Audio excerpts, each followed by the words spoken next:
Bismillahirrahmanirrahim. Assalamualaikum warahmatullahi wabarakatuh. Perkenalkan, nama saya Susi Astuti, Prodi MPI 5. Di sini saya akan menjelaskan mengenai pendekatan analisis kebijakan dan metode analisis kebijakan. Yang pertama yaitu pendekatan analisis kebijakan dapat dibagi menjadi dua bagian, yaitu pendekatan deskriptif dan pendekatan normatif. Pendekatan deskriptif adalah suatu prosedur atau cara yang digunakan dalam penelitian pengembangan ilmu pengetahuan, baik ilmu pengetahuan murni maupun terapan, untuk menerangkan suatu gejala yang terjadi dalam masyarakat.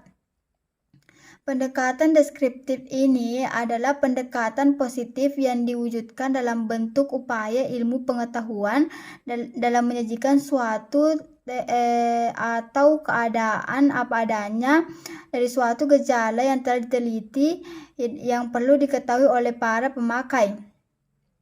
Tujuan pendekatan deskriptif dalam analisis kebijakan adalah agar para pengambil keputusan memahami permasalahan yang sedang disoroti dalam suatu kebijakan.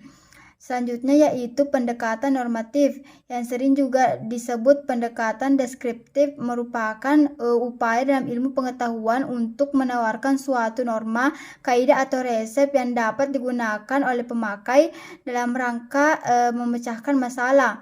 Tujuan pendekatan ini adalah membantu mempermudah para pemakai hasil penelitian dalam menentukan atau memilih salah satu dari beberapa pilihan cara atau prosedur yang paling efisien dalam menangani atau memecahkan suatu masalah. Dengan norma tersebut diharapkan para pemakai hasil penelitian memperoleh manfaat yang lebih besar dari kegiatan penelitian dalam ilmu pengetahuan, khususnya dalam memecahkan masalah-masalah sosial atau kemasyarakatan. Metodologi analisis kebijakan dibagi menjadi beberapa bagian, yaitu metodologi kualitatif dan metodologi kuantitatif. Metodologi kualitatif dalam analisis kebijakan lebih tertarik untuk melakukan pemahaman secara mendalam terhadap suatu masalah kebijakan, daripada memilih suatu permasalahan kebijakan untuk kepentingan generalisasi.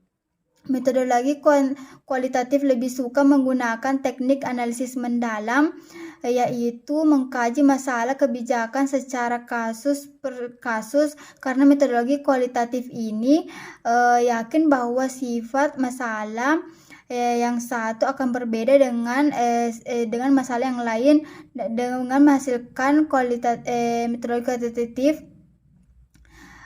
tetapi pemahaman mendalam suatu masalah.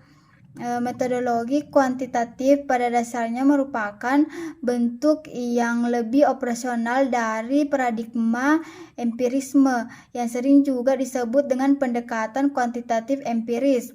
Pada dasarnya pendekatan kuantitatif ini tertarik dengan pengukuran secara objektif terhadap masalah sosial untuk dapat melakukan pengukuran setiap masalah sosial. Terlebih dahulu dijabarkan ke dalam beberapa komponen masalah, indikator dan variabelnya. Sekian dari saya, lebih dan kurangnya mohon dimaafkan. Wassalamualaikum warahmatullahi wabarakatuh.